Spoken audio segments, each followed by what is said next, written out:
जीवन शैली में हमारा अकाट्य विश्वास है।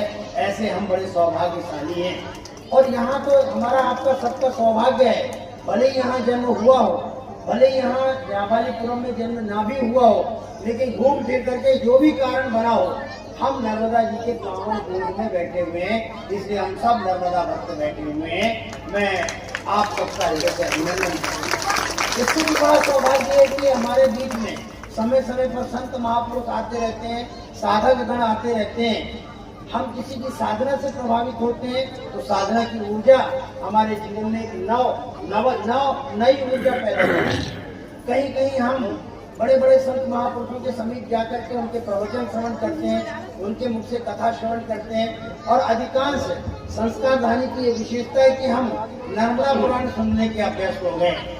व्यास जी महाराज ने 18 पुराण लिखे, 18 उप पुराण लिखे, 18 उप पुराण लिखे। और इतना ही नहीं तो भारत के जंगलों में रहने वाले ऋषि मुनि और उनके साथ निवास करने वाली ऋषिकाएं, क्योंकि इस देश में दो परंपरा चलती है, एक मुनि परंपरा चलती है और ऋषि परंपरा चलती है। मुनि उसे कहते हैं जो मनन करते हैं, चिंतन करते हैं और कुछ विवरण संग्रहित कर देते हैं। उनको हम अगर आज की भाषा में बोलें तो थ्योरिटिकल लिखने वाले जो थ्योरी लिखते हैं, जो विवरण लिखते हैं, वो मुनि होते हैं। और उस विवरण का आधार लेकर के जो अन्वेषण करते हैं, जो खोज करते हैं जीवन मूल्यों की और अनेक अनेक बातों की, नए नए खोज युग के अनुसार ये खोज की प्रवृत्ति बनी रहती है।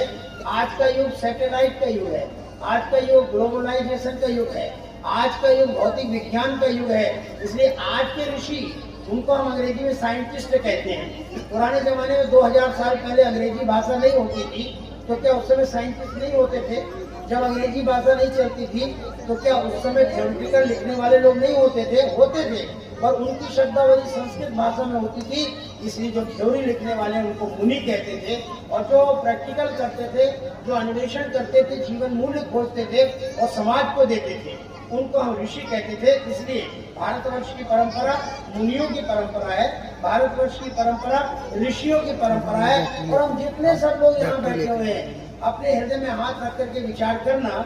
जब यहाँ से कथा श्रवण करके आप जाएंगे, लगातार 4-5 दिन से आप कथा श्रवण कर रहे हैं, तो कथा के कुछ बिंदु हैं और हमारे जीवन के कुछ मानक होते हैं, वो हमारे अंतःकरण में तो धीरे धीरे बैठ गए हैं। कुछ के अवचेतन अंतःकरण में बैठे हैं तो कुछ के चैतन्य अंतःकरण में बैठे हैं। नन्हे नन्हे बालक हैं, वो केवल सुन रहे हैं, उनके अवचेतन मन में ये संस्कार जा रहा है। और हम सब जो चैतन्य लोग बैठे हुए हैं तो हम उस बात को सोच करके, समझ करके और आत्मसात कर रहे हैं। तो हमारी मनोमंजूषा में जो यहाँ से विचार संप्रेषित किए जा रहे हैं,